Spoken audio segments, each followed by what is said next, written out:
الله رب محمد صلى عليه وسلم نحن عباد محمد. کسی عمل کا اگر کسی کو رجت ہو جائے اس کا سب سے آسان طریقہ اس سے نکلنے کے لیے؟ رجت کے بہت سارے علاج ہیں، اور بحمدللہ ہمارے یہاں سے تو رجت کا ہی علاج بن کے جاتا ہے.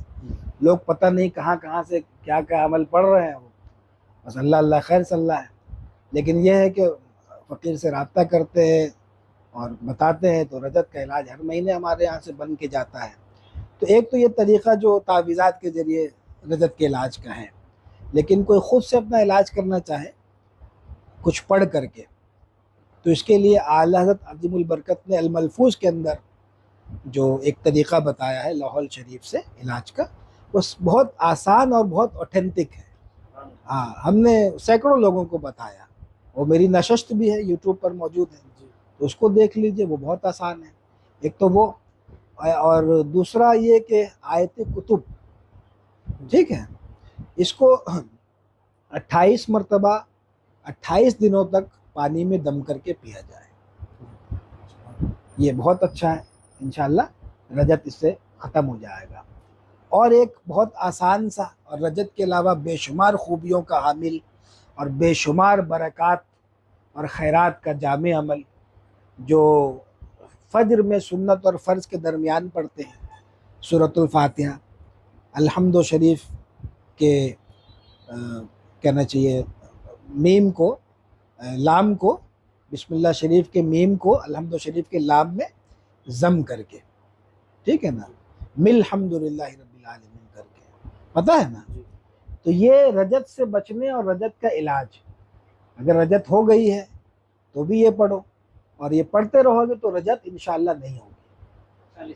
40 مرتبہ، بعض 41 مرتبہ بھی پڑھتے ہیں، تو 40 مرتبہ پڑھ لو، 41 مرتبہ پڑھ لو.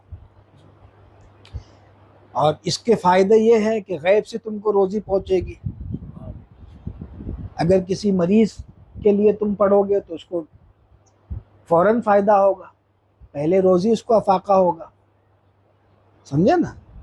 بلکہ اگر یہ سالوں سے تمہارے وظیفے میں ہے، جیسے بحمدللہ میرے معمول میں تو برسہ برس سے 20 برس سے، تو 20 برس کی بات نہیں کر رہے، اگر 2-4 سال سے بھی مان لو، اگر 2 سال سے بھی اگر وہ یہ معمول ہے تمہارا، اور تم باقاعدہ عامل ہو، روحانی علاج بھی کرتے ہو، آصف وغیرہ کے علاج کرتے ہو، تو محض اس وظیفے سے تم آصف کا بھی علاج کر سکو گے. سبحان اللہ، سبحان اللہ. اگر کوئی مریضہ ہے جس کے اوپر برابر حاضریہ ہو رہی ہے اور اس کی حالت دیگر گو ہے، وہ کنٹرول نہیں ہو رہا ہے، تو تم کہنا، جیسے وہ عامل لوگ کہتا نا کہ ہم رات میں بیٹھیں گے، ہم دیکھیں گے، ہم بھیج دیں گے، تو بس تم خاموشی سے اس کو پڑھ دینا اور اس کا تصور کر کے دم کر دینا، تو حیرت انگیز فائدہ ہوگا،